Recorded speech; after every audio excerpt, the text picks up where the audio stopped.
This is Rolland Kerns interviewing Mr. Jesse Ollie Payne. Is that the correct pronunciation? At Blackwell, Oklahoma on September 13th, 1972. Mr. Payne has been a very long-time resident of Blackwell, and I'm sure he has some interesting facts and anecdotes about this town and this locale. Mr. Payne, how old are you? 90.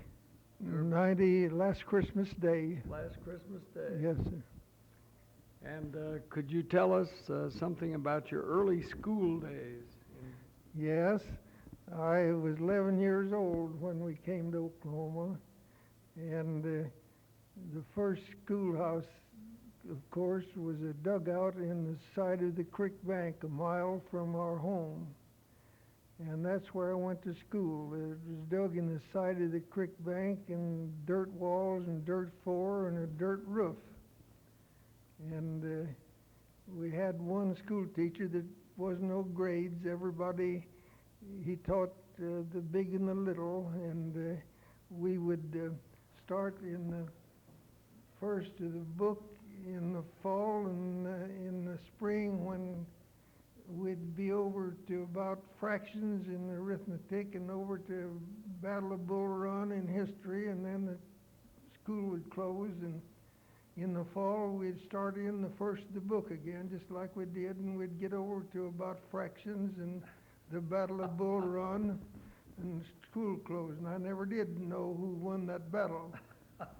Didn't you tell me something about a cow interrupting school one day? Yes, one afternoon the cattle roamed over the prairie, and one old cow walked across the top of the school dugout and stuck her foot down through the roof in a thin place, and the kids, of course, all had something to laugh at the rest of the day. Well, now, after you finished this grade school, where did you go to school? Well, I never went to school anymore. That was the extent of my schooling. All I knew was how to learn and read and write and arithmetic, and I learned the multiplication tables from one end to the other, forward and backwards, but that's about all I knew. And like I said, I never got any farther than Bull Run and history. So that was the extent of my school. I never went to school anymore.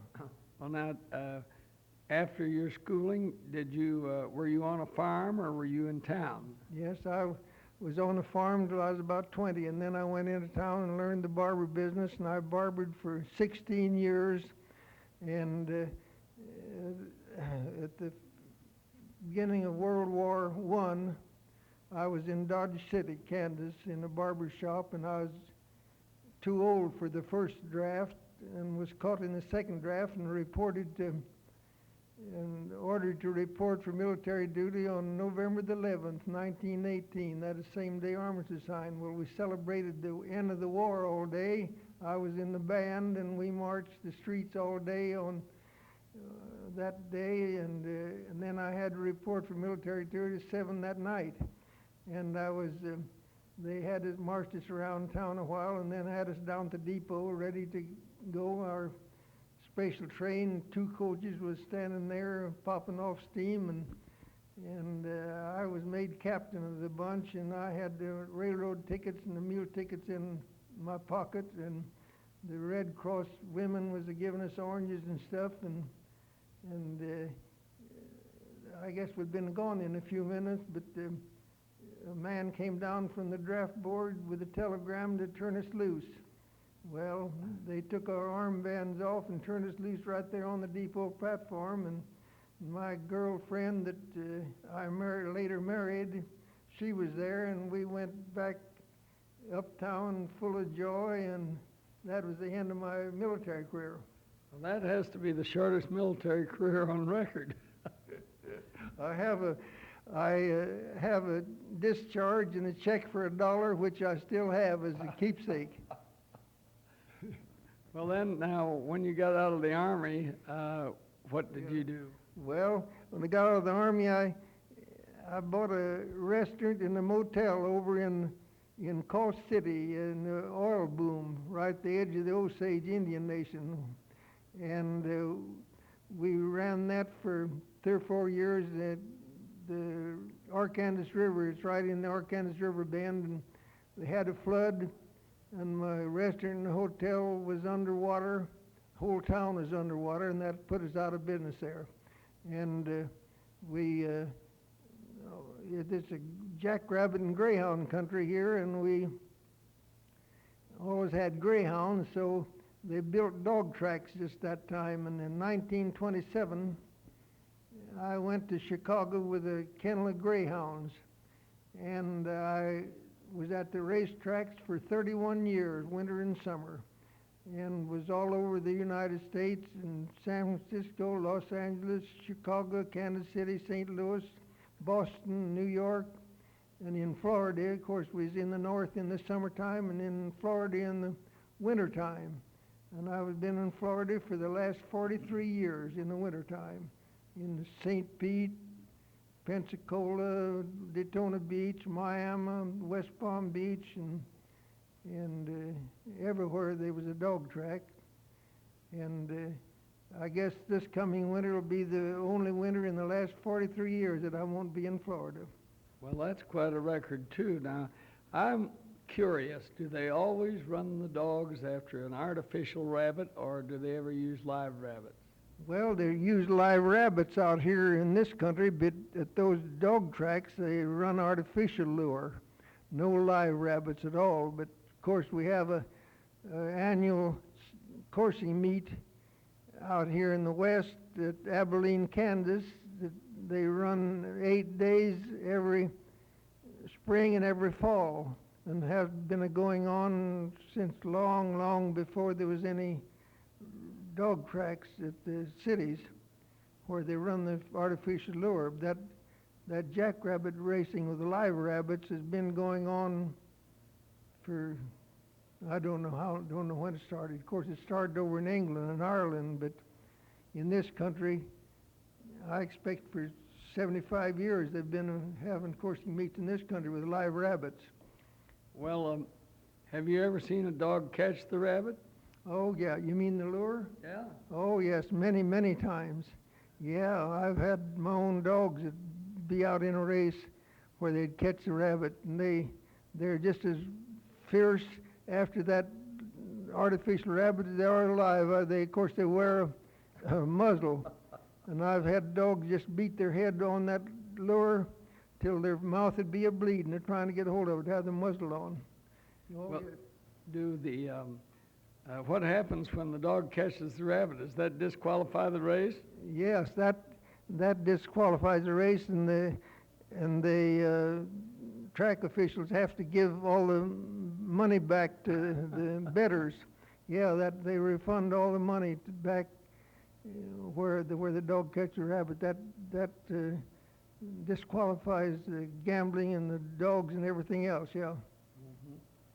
Well, just as a matter of fact, did you happen to be in Blackwell when they had the tornado here?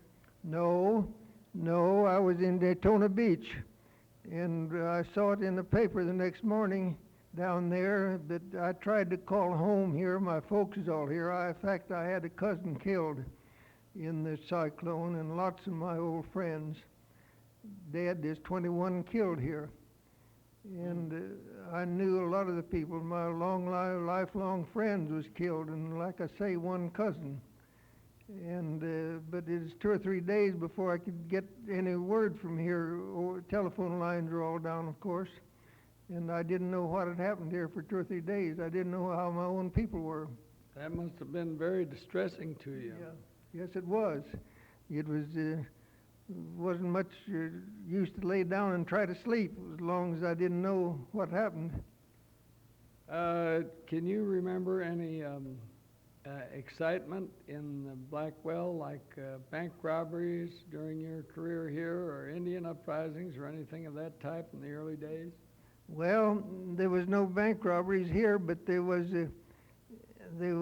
to be one morning. I know the Dynamite Dick and Ben Craven stopped out here in the country at Jim Horsley's place all night, and one of the neighbors telephoned the sheriff, or come in and notified the sheriff that they were out there. There's there's a couple of horseback riders, you know, with Winchesters, and I don't know how he knew what their motive was, but they formed a posse here in town and went out there and surrounded the house and was there when they got up, and them two men came out to wash their faces, just a little shack, wooden shack, and they hollered for them to hold up, and they whirled to go back in the house, and they shot them with buckshot, but they didn't kill either one of them. Then they put some buckshot in Dynamite Dick, but they went in and got their Winchesters and came out of firing. And the fellow was hid down behind the bank. The little ravine come around the house, and they was down out of sight, and them Dynamite Dick and Ben Craven hold their Winchesters at arm length and try to shoot over the hill and knock dirt down on them fellows. But Alfred Lunn, he was one of the posse, and he backed off down into the draw and went around and got behind a tree, and this Dynamite Dick, he dropped back off the house in the ravine, was coming around trying to get around where he could see them guys, you see, that was shooting at him. And he was walking towards Alfred Lunn, and Alfred Lunn was behind a tree with a dead aim on his heart. And he let him get so close, and he shot him. He shot Dynamite Dick, and the bullet went in just a little to the left of his heart, but he died in a few minutes right there on the ground. And Ben Craven run, but they wounded him and caught him in the cornfield back of the house. And he was brought in town here and kept about 2 weeks till he got able to travel, and they took him back down to Stroud where they had robbed the bank 2 or 3 days before, and he was sent to the penitentiary from there. And but he escaped from the penitentiary, and they captured him again, and Alfred Lunn went back there to identify him. And I don't know what, they put him back in the pen. I don't know what happened to him. I guess he died in the pen, probably. Probably so. Yeah. As I recall, this town was named for an old Colonel Blackwell. Is that correct? Yes. Yeah, had old sandy whiskers about this long, and he had an Indian wife. His wife was a Cherokee Indian. What kind of guy was he? Well, he's pretty tough. Pretty tough old guy, I'll tell you that. He wasn't very well thought of in this town, although he did a lot for Blackwell. He built the first brick buildings. He built 2 or 3 brick buildings here in town. But he was busy, old devil as you ever saw. He's doing something all the time. He brought in they never would allow a Negro in this town. And Blackwell, old Colonel Blackwell, he brought in 5 or 6 Negroes to work for him, you see. And that night, citizens here, they go down and with their rifles, and they shot him up down there. And the next morning, there wasn't any Negroes in town, and never has been since. Yeah, there still are no Negroes in Blackwell. No, never has been. I don't know why. Well, the post office had a Negro janitor here one time, 25 years ago, but he never left the post office. He lived there. That's about this and Woodward are 2 of the only towns I know of in that category in Oklahoma. So? Yes. I didn't know about Woodward, but I know about this town. But they never would allow him. But that old Blackwell, his Negro help didn't last very long here. But he wasn't. They didn't like him here, but he was all right. And I guess you might say he didn't have much success in breaking the color barrier here. No, no, he didn't. He did not. But his wife was a beautiful Indian woman, and he had 2 kids, boys, named one of them David and one of them Solomon. And he said there's more money in raising Indian kids than there was in mules. He was just that kind of an old guy. But How long did he live? How long has he been? He was only here. I don't know what happened to him. He left here. He came here from Chelsea. That's where the home was. But he was only here, I don't know, 7 or 8 years, I reckon, and left. And I don't know where he went or whatever happened to him. But he was a rough old character. They said the story about him that he was in the penitentiary before he came here for counterfeiting, and he played crazy and got out of the penitentiary, stand on one foot all day around stuff like that, and fooled him and got out of the pen. Well, could you tell us something about the industry and the agricultural activity in Blackwell and the surrounding territory in the early days and now? Well, there wasn't, went awful slow at that time. There wasn't any industry here for a long time until, they got a glass plant here in this town, and that lasted until that hurricane. And then the smelter came, but that wasn't really in the early day. And the agriculture was awful slow because the reason that they didn't have the implements to farm with then they did now. We had a little 12-inch bottom single sod plow with rods that they broke this country up with, them little rod plows, 12 inches, and we had one. And during the summer when you'd be a plowing, we only had 3 mules and no grain, and we'd turn them loose for a couple hours at noon and let them eat grass, and that's what they lived on. And then we'd plow a little in the afternoon. We wouldn't get more than 5 or 10 acres plowed each summer. And it was 5 or 6 years before we had enough ground broke out to raise any crop to mount anything. Yeah, that's right. Did they raise cattle in this area? Yes, everybody had a few cows, but no big ranches, no. At that time, there wasn't. Over in towards the Indian country, there was a few big ranches with cattle over in the Osage country, but there wasn't any. It took a lot of money to have a big ranch, and nobody, the people that settled this country up, half of them people that made the run in here just was out for the ride and having a big time. And only the poorest of the poor stayed. Those that didn't have anything to go back to stayed. And those that had anything in the world to go back home to, they went back.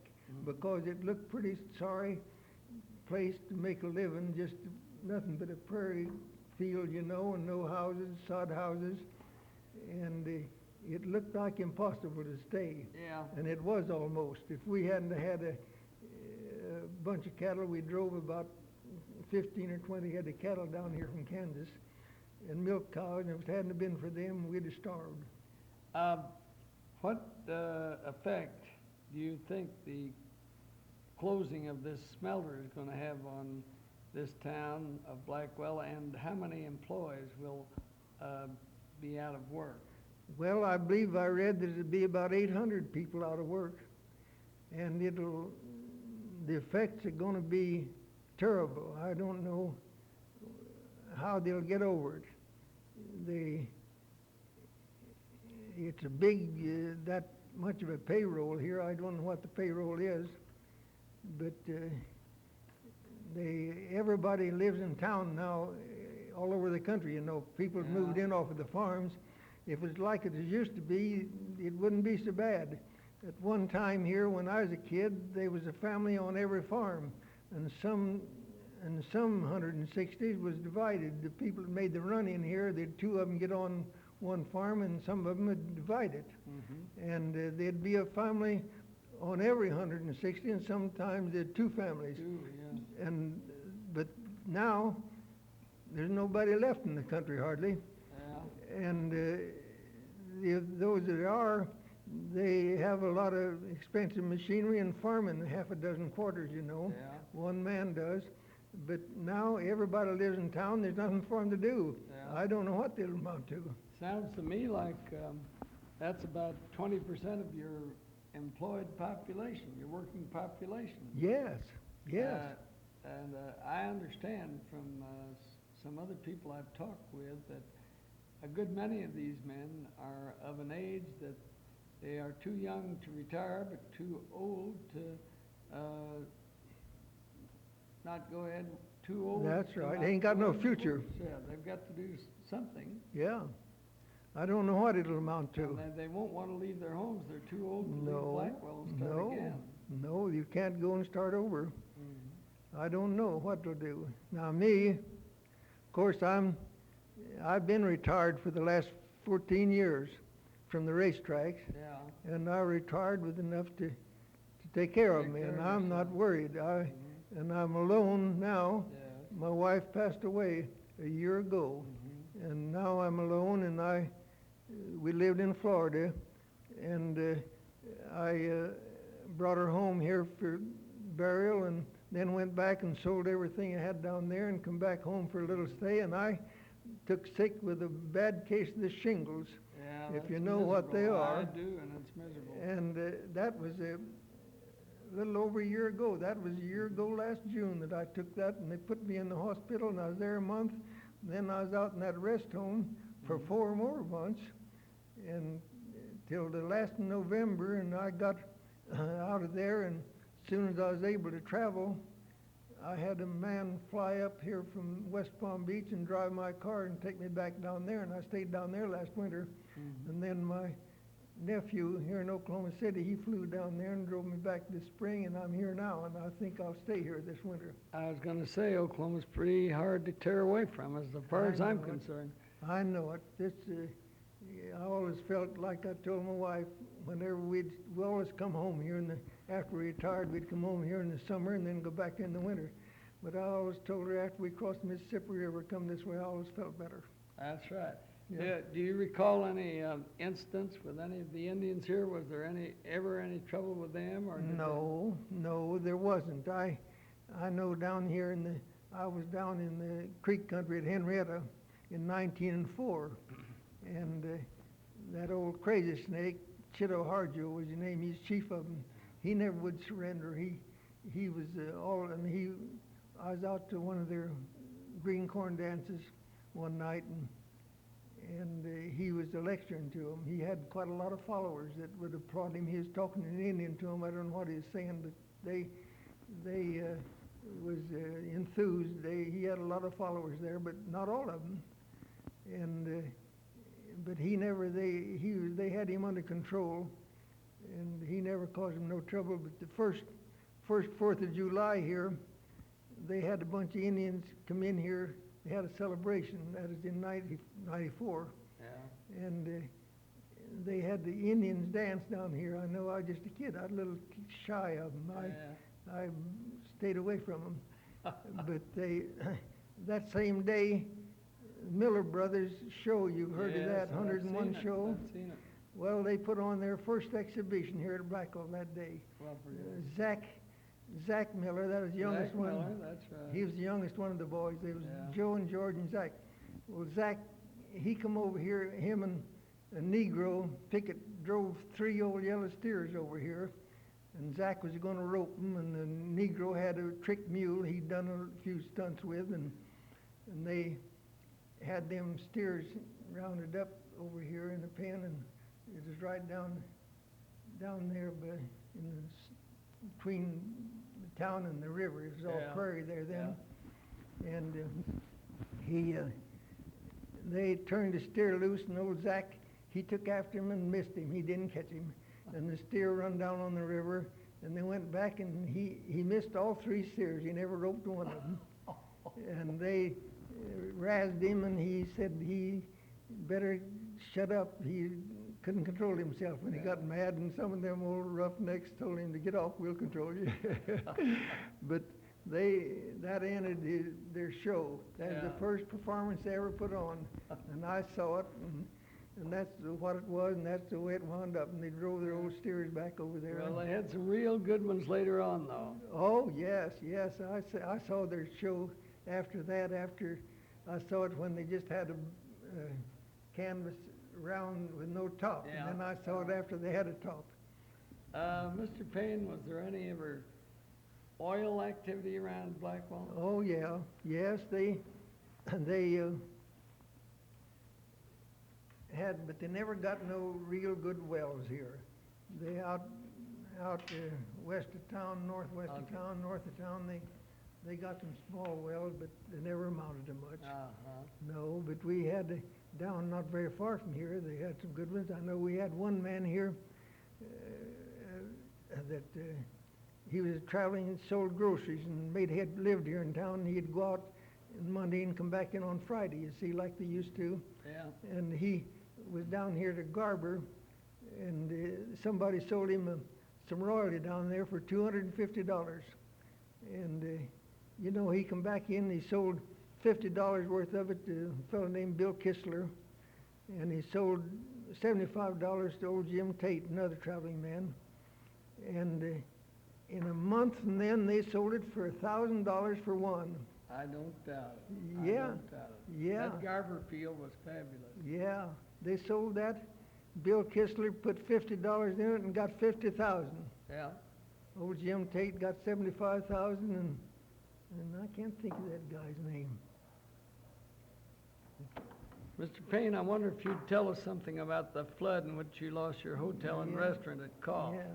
Well, we was that was on in June, and we was it kept raining up above Call along the river, tributaries coming into the river, and kept filling it up, and in the evening it was getting kind of dangerous, and they kept a man up above the town to tell us how the river was coming up and what they thought about it. Well, I was sitting on the porch. It was getting kind of late.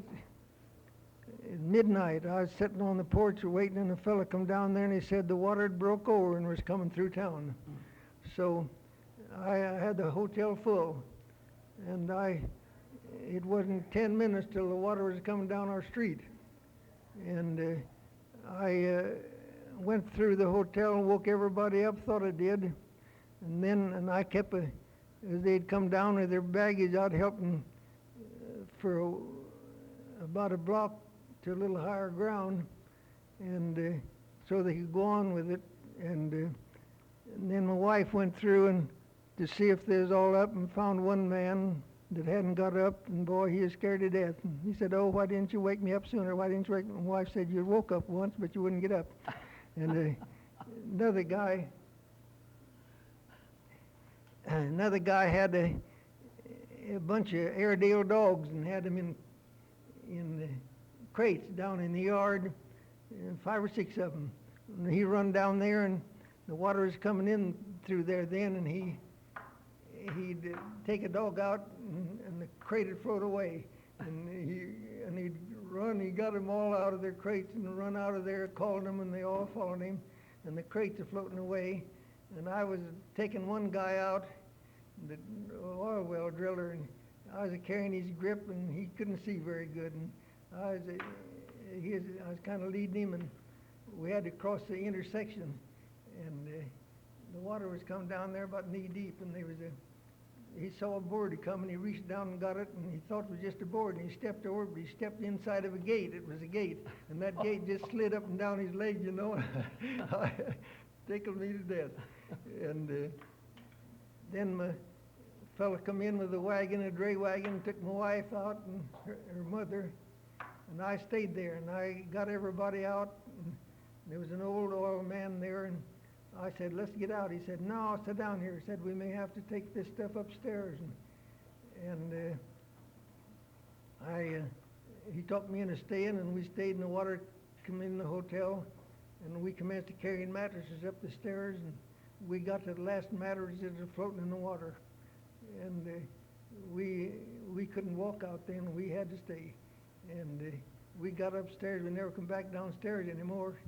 And we went upstairs and stayed there, and I saw there's a fella in a boat rowing around there looking for people, and he saw us in the window, and I waved at him, and he waved back, and so he rowed down there, and we got in the boat, and then he couldn't.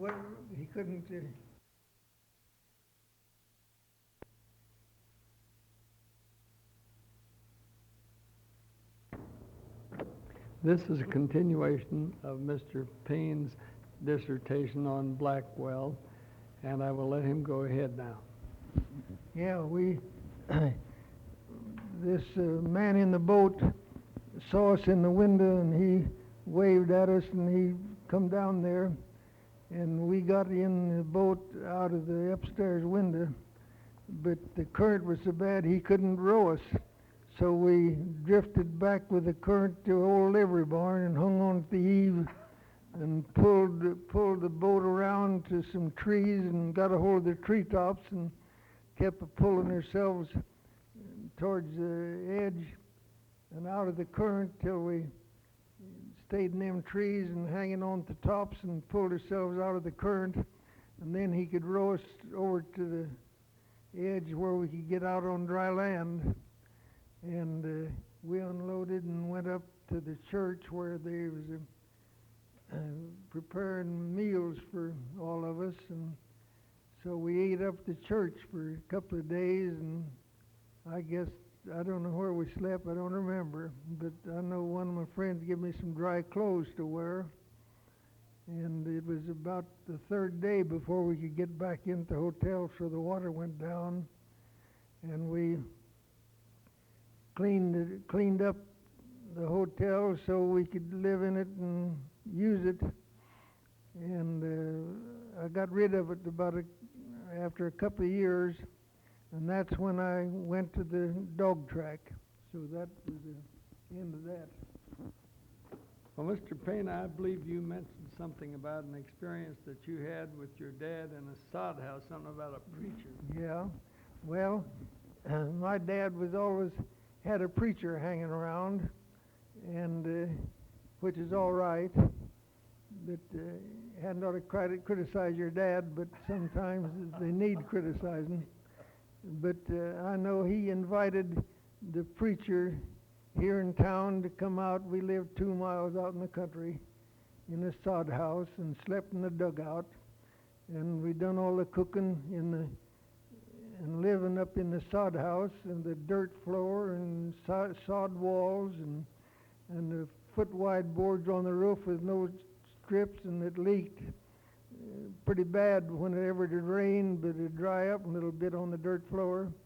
But the cave didn't leak while it was raining, but it leaked for 2 or 3 days afterwards, as soon as it soaked through the dirt. But anyway, he invited this preacher and his wife out to dinner. Well, Mother had never seen either one of them, or none of us kids. And I don't think he had ever seen the woman. But they came out, and of course they wasn't used to living that way, and they came in and sit there, and my mother cooked the dinner right before them and all the rest of us, and she used cow chips to put in the stove. And a lot of people nowadays don't know what a cow chip was, but we had a pile of them. That's what we used for fuel. My mother would push the chicken back off the hole and stuff it full of cow chips, and then go on and fry it.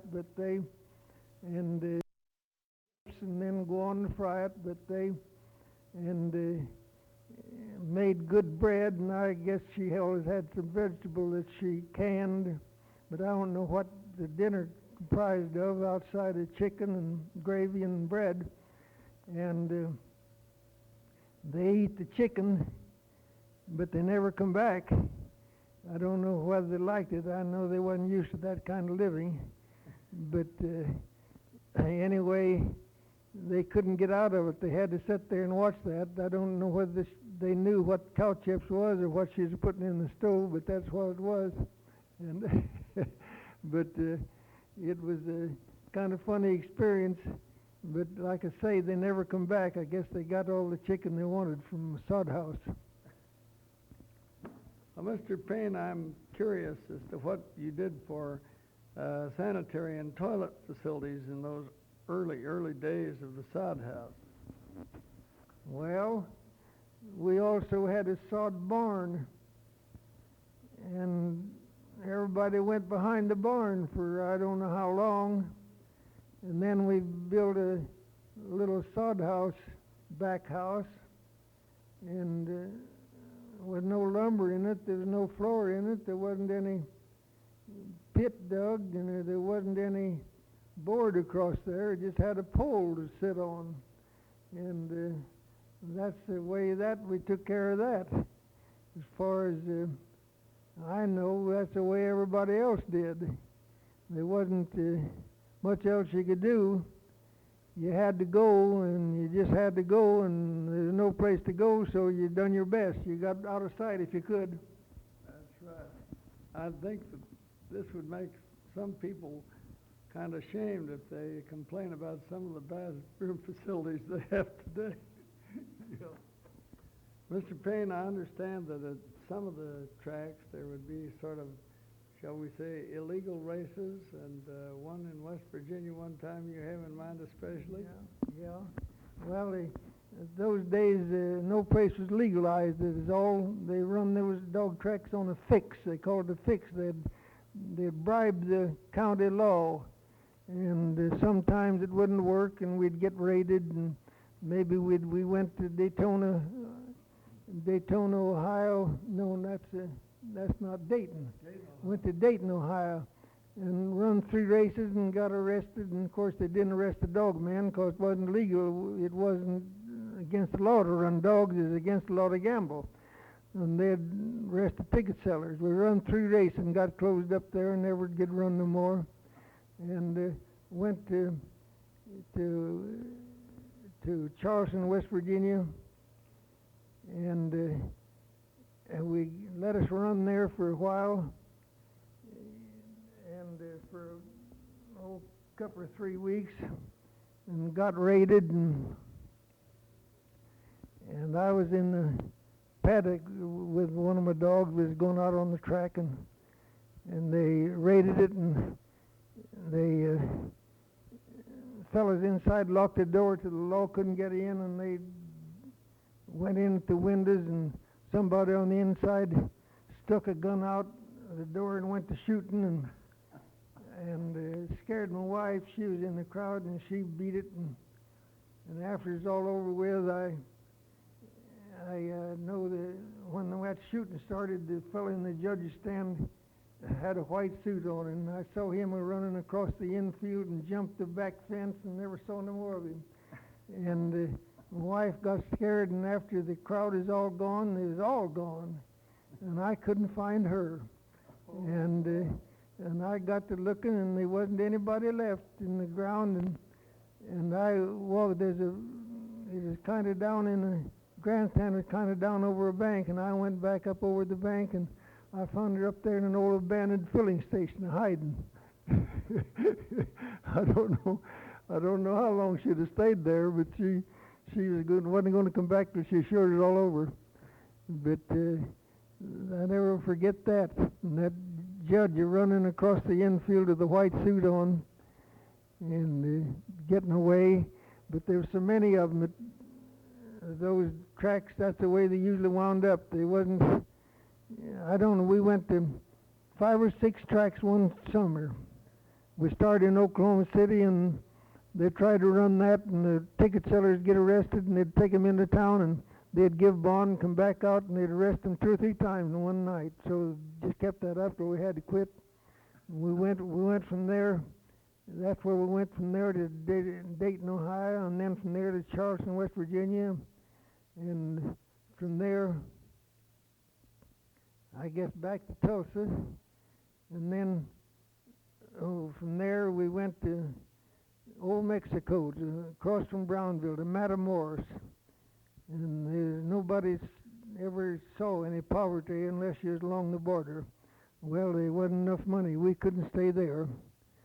Only just a few nights till they saw they couldn't run, and then they'd build a little track up the river, up the Rio Grande River on the Mexican side at 50 miles west at Rio Rica, and we went up there and drove up on the Mexican side because we had too much red tape to get in and out with the dogs. We drove up there, and we run 3 days a week up there, and we just had enough dogs to make 8 races, 8 dogs in a race.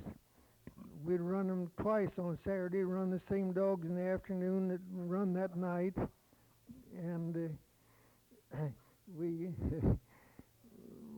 kept that. We stayed there for 3 or 4 weeks, and finally left and come back to Oklahoma. And then that was the winter of 28. And then in 29 's when, fall of 29, that's when I went to Miami. And we run there. Of course, it wasn't legalized in Florida then. They was on a fix. And we went down there. There was a little track out of Jacksonville at, I can't think of the little town.